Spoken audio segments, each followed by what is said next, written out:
I'm Mark Bassingthwaite, the risk manager here at ALPS, and welcome to the latest episode of ALPS In Brief, the podcast that comes to you from the historic Florence building in beautiful downtown Missoula, Montana.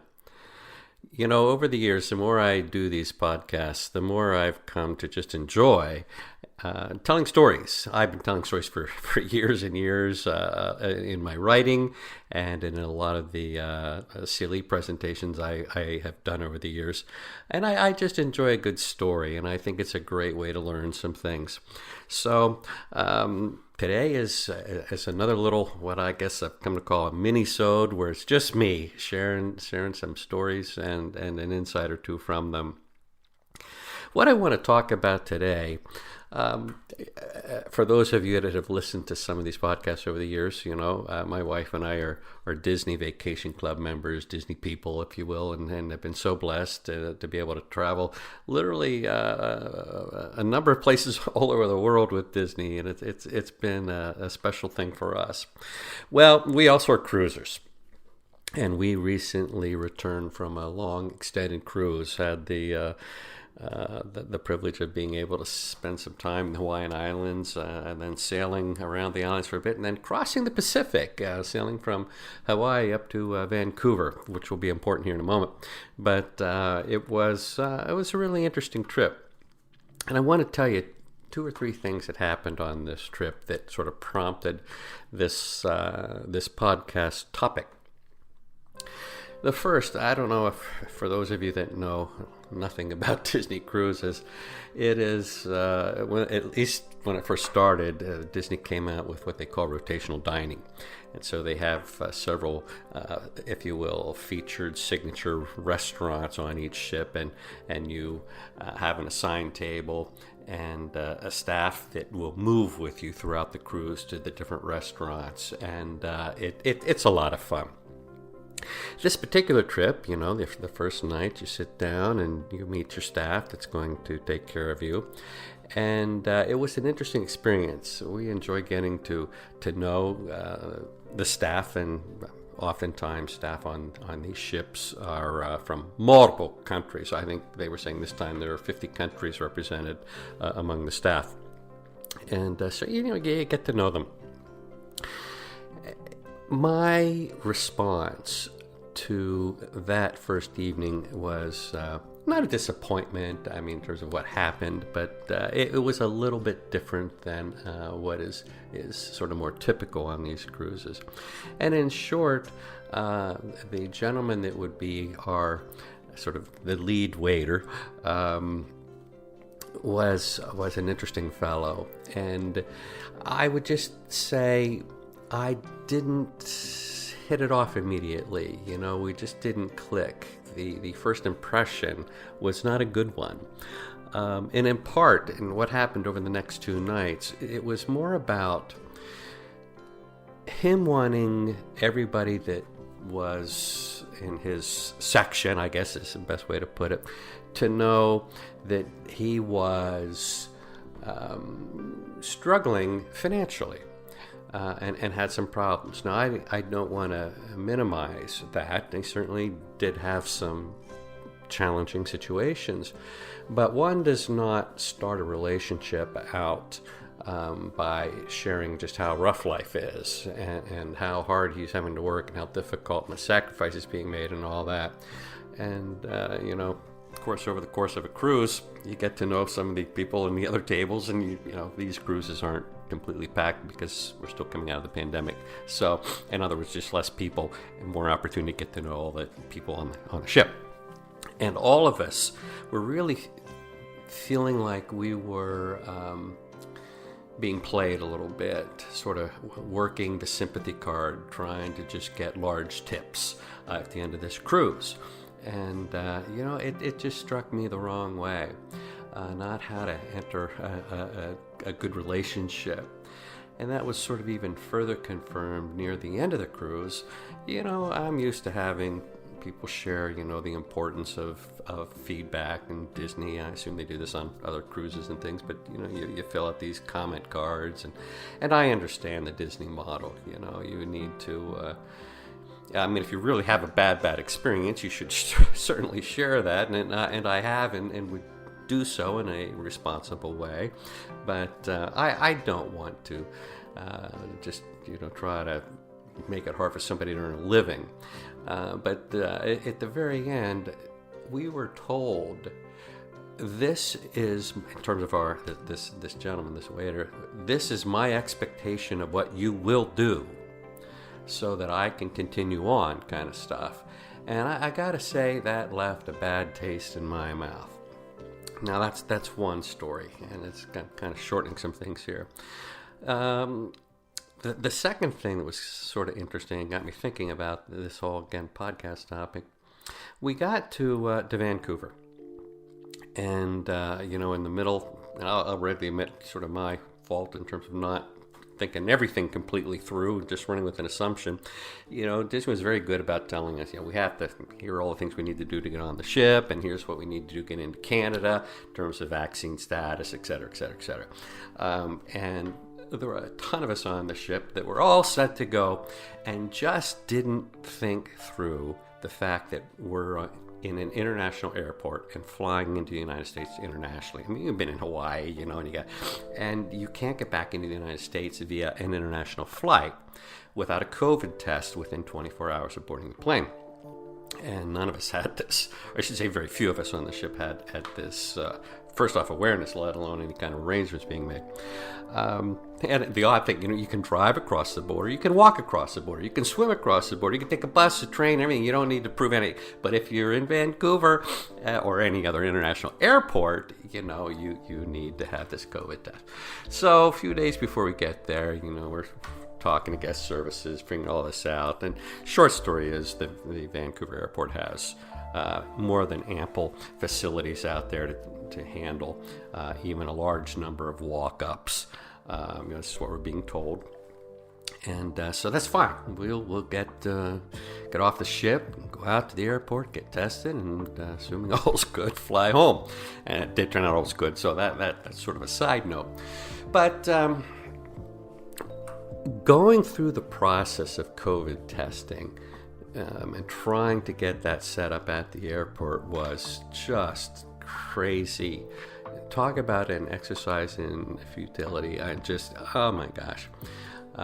Very poorly, and this is not Disney, this is sort of the airport authority, I guess. I'm not sure who all's setting this up, but very little explanation as to how this works, and lines of people everywhere. And they had one gentleman who was really charged with trying to help everybody and explain what to do, and he would talk. He's masked up because you still have masks here in Canada in public areas, transportation, buses, trains, and all that. But so it was a little hard to understand, a little bit of an accent, which, it is what it is, but it just made understanding him a little bit more difficult. But he would say, here, take a picture of this QR thing and get started, pick an appointment. Don't worry about the time. It might even be tomorrow, but you're in the system. You pay your bill, and you can get in line, and we'll get this taken care of. Well, and he would say, he'd stand there and say, I'm going to help. I'm here. But he'd keep moving around and disappear. And people just getting incredibly frustrated. And your whole response to this entire setup and system and what's going to happen was being colored by this experience with the first contact. One fellow traveler, I just had, you kind of just watch him go, God bless him, but it's just, oh my gosh, he was doing everything he could not to lose it.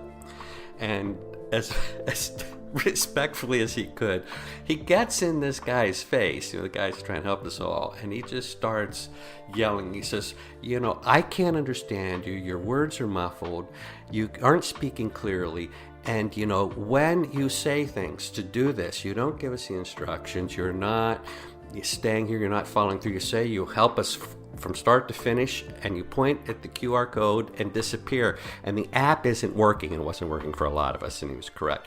And he just ends by saying, you need to go back to school and get some good communication training. Your communication skills are horrible, and he was right. what could have been a process of getting people through this whole system easily in an hour turned out to be good 2.5 hours, if not more, for some folks. It was so messed up. A number of people actually missed flights out, and it just didn't need to be that way. So there's just two sort of stories, and what I got to thinking about was first impressions. I've written and talked over the years in some various presentations on the importance of first impressions in terms of establishing a relationship. And I have typically come at it from the perspective of, is your reception desk clean? Do you have a professional presentation in terms of the space? Is the office tidied up, and does the website look all nice and pretty, et cetera, et cetera, it's physical first impressions. And I don't want to minimize that. I think that is incredibly important because it's, if you will, sort of some passive communication. But I want to talk about personal first impressions. I can share my first impression with this waiter was not good. And I really was put off by being told what the expectations are, being played for as much money as he thought he could get out of me, those kinds of things. And it's very, very difficult to recover from that. My wife and I were very intentional after the first night saying, this is ridiculous, but trying to really get to know him, trying to invest, because it's a long cruise, you want to have fun. And there were times where it worked. And we really did have a good time. I'm not trying to take anything away from him. I mean, this guy is who he is, but did his job well. But there were these times where it wasn't perhaps even authentic. And then you get to the airport situation, and the experience, the first impression that you have trying to get into the system, into the process. So you can translate this into your law office and working with you and your staff. If the first impression is really bad, that colored the entire rest of the experience with everybody else you work with. And, I'm glad we got through it. It didn't really ruin or spoil anything for us, but it didn't have to be that way. So I would encourage you to think about some first impression issues in terms of relationship. So let me share some thoughts and kind of perhaps tips, if you will, things that I think are worth keeping in mind. When I think about it, initially trying to consider a lawyer, I'm obviously going to, in most instances, it's either a referral or perhaps a website, and I'm looking, and I would hope we have that initial contact at least on the web or mobile. It's very professional looking, et cetera, et cetera. But that's go beyond that. Say, now I'm reaching out to the firm to try to set up appointments or that initial consult or whatever it might be. That should be very, very easy on mobile or on a website. But if I call in, I really do expect to talk to someone in person. I may have some questions or two. I just want to get a sense of are they welcoming? Are they, professional? That kind of thing. Voicemail doesn't cut it, in my mind. These dial one if and here's all the music and on and on and on. And, make it easy for me to communicate with you. And if you're, true solo and not always available, sometimes that can even be accomplished, just with an answering service, some type of professional answering service. I just think that's very, very worthwhile. But now that's really get to the heart of where I'm trying to go with all this and talk about you. So I'll be the perspective coming in. What kinds of things can you do, or perhaps not do, that are going to help establish the beginning relationship in terms of setting the right impression, getting started on the right foot, because it's going to be a lot harder to correct something if this gets off on the wrong foot, okay? So some things that I think about, try to just be authentic. Don't put on airs. Don't, I encourage you, if authentic isn't a lot of time and work from home, etc., a t-shirt and cutoffs and flip-flops, hey, that's fine. But at the office or meeting me downtown or wherever it might be, I look a little bit professional, but be authentic in the communication. Hey, it's a pleasure to meet you, Mark. And be authentic and sincere when you say that. Have a little chit-chat up front. We don't need to immediately get to, why are you here?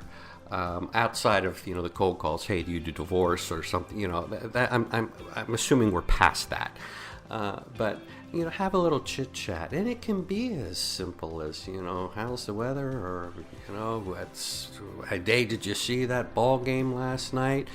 But something to get some casual conversation going, to allow the opportunity for a relationship to build, to just get established. I want to know that I'm working with a person that's, again, genuine, real, authentic. Okay, so some things to think about, but also understand at the same time, and I can appreciate this might be a little bit difficult, but you never know. I think most people are going to have some questions or concerns about, I wonder what this is going to cost. And there's this, and we have to have that conversation. I mean, I really believe good lawyers have conversations about money up front, and thorough and good conversations about money. But you might allow that conversation to be dictated or driven by the client. So something you could say early on is, you're probably wondering, what this will cost. Would you like to talk about that now? Would you like to talk about that at the end?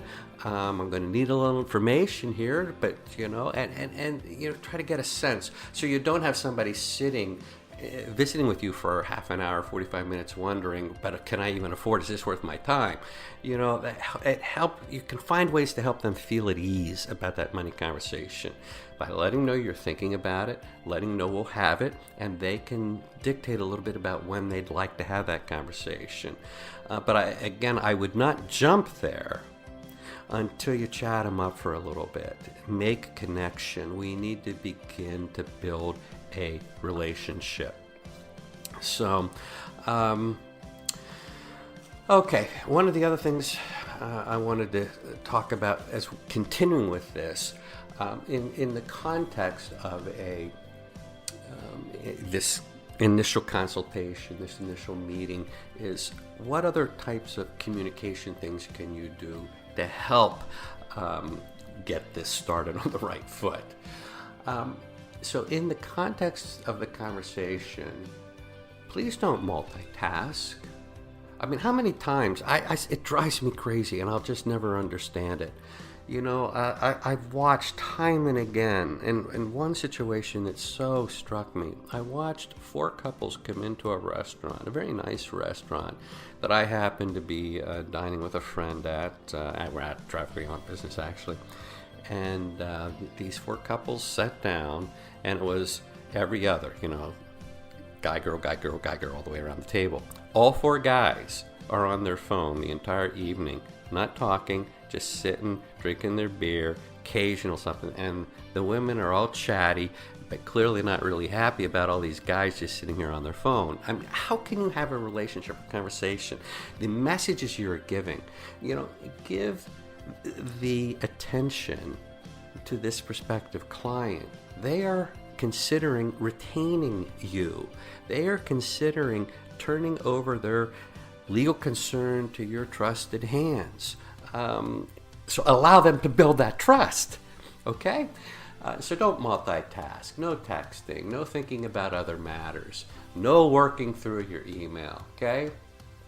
Don't pontificate on things. The initial time is really to sit and try to learn as much as you can about whatever the situation is. So the goal here is, can I help you? Is in terms of what this is what you're thinking. How do I best help you? How do I best serve you? What all can I do?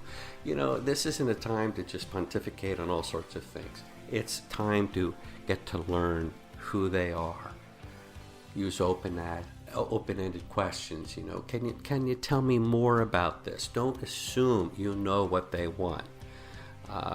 They may be thinking about a divorce or something, but maybe divorce isn't really what should happen in this situation, and there's some other things you could assist them with or direct them toward. I don't know, but running with assumptions is dangerous.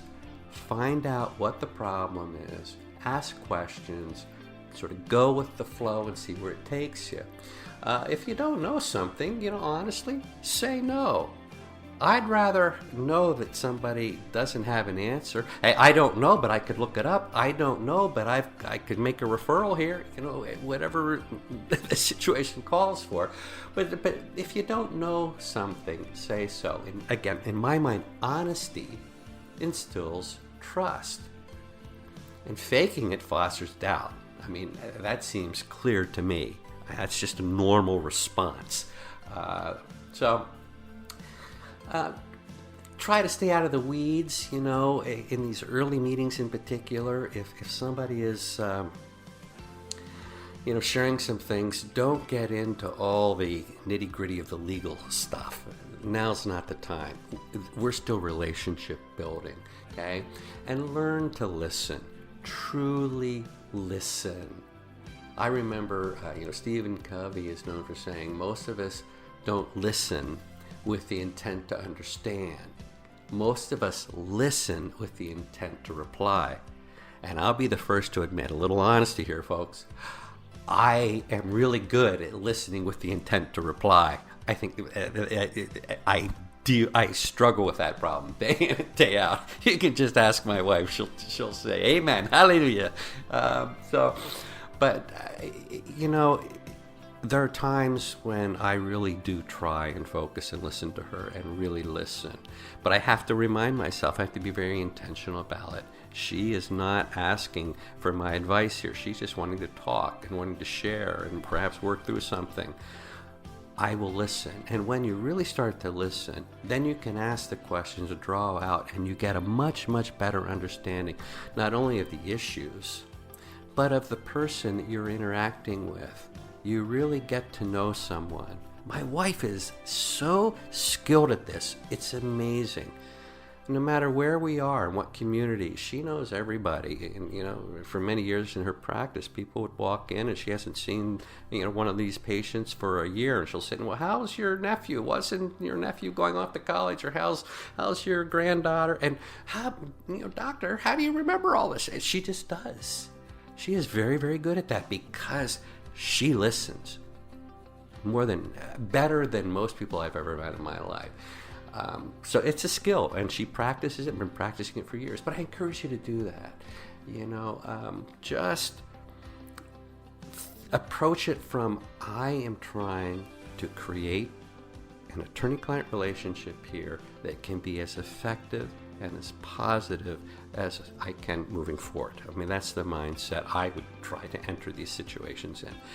And the better we are at doing that from the get-go, from the very first contact, setting that right impression, I think the better, more effective you'll be, honestly, as a lawyer.